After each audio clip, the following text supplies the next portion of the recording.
Hey guys, we have a different kind of video for you today. We put a question up recently on our YouTube community page. You guys could go check it out. We're always asking questions, so we kind of know what videos to look for and to make from what's going on in our community page. Just another way for us to talk to you. A new thing we're doing is now we have a Facebook private group, so we could all ask these questions and hang out and talk. It's our way of talking to you guys and your way of talking to us and hanging out with us. For joining, we'll have exclusive deals in there. We'll have exclusive videos. We'll have a whole bunch of stuff, and it's just a place for us to hang out and learn together. Self-defense, safety, survival. Go check it out. You know, it's a free Facebook private group for us to hang out. Link will be in the description.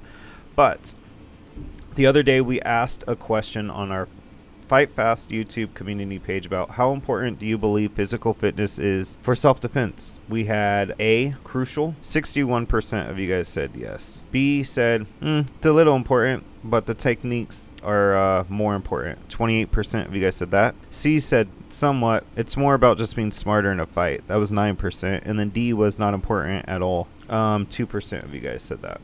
So I thought that was interesting, and the reason I'm asking this on here is because a lot of people that go in our community posts don't go to our videos. People on our videos don't go to our community posts. It's different kind of crowds, you know. So let's hear what you guys have to think in the comments. You know, the majority of you guys, of the people that answered, 61% believe that physical fitness is crucial, and it gives you an edge for physical confrontation. Being fit means you could overpower an attacker, outmaneuver them, and last longer in a struggle. Physical conditioning also boosts your confidence, which, some threats will just, once they see the confidence, be like, nope, you know what I mean? So there's pros that I just named, strength, speed, endurance, but then there's some cons. Some people that just work out a lot and get really big think that that's it.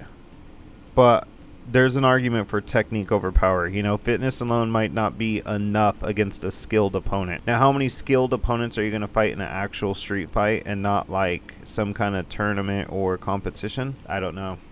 That's up for debate. And then there's age when it comes to working out. Not everyone can achieve high levels of fitness, yet they still need effective self-defense strategies. So it could be like an age and a physical limitations, 28% of them said fitness is important, techniques is more crucial. This view empathizes skill and precision over blunt force. Mastering self-defense techniques means you can leverage your body mechanics effectively, regardless of your fitness level. A well-executed move can neutralize a threat quickly, strong or not.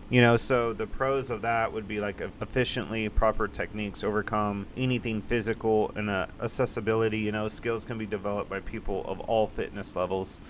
The cons, though, is that really get good at those techniques, there's a physical demand. You have to be at somewhat of a fitness level. And then training time. That would take a lot of time and practice to be like a self-defense expert. But so would being fit, So now the 9% was somewhat important. There's 9% that believe that, while physical fitness is somewhat important, it's more about being smarter.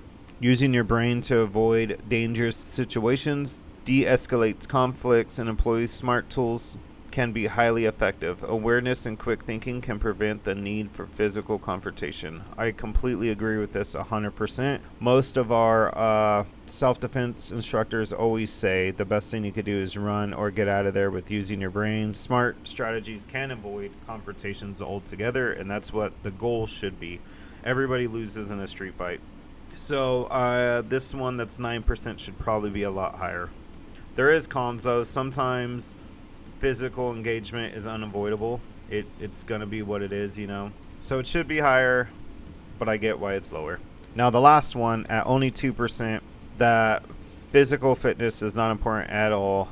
But a lot of people did say that the reason they picked this one is because there's self-defense gadgets. Tools like pepper spray and tasers and personal alarms could be powerful equalizers. Many of them are easy to use and effective. But there is cons. Tools they could fail or be taken away, or they could get taken from you and now your opponent has it. Also, like the first one I said, they could fail. We have a reaction video to, was it pepper spray or was it a taser? I think it was a taser just not working, each perspective on these is important. The physical fitness and self-defense, they all have drawbacks, they all have conversations, they all have strategies, they all have techniques. You could be smart. And even the 2%, people were basically saying forget all that, just get self-defense tools. We sell some tools for that reason. They're all important. None of them should be really higher, I feel like, or lower.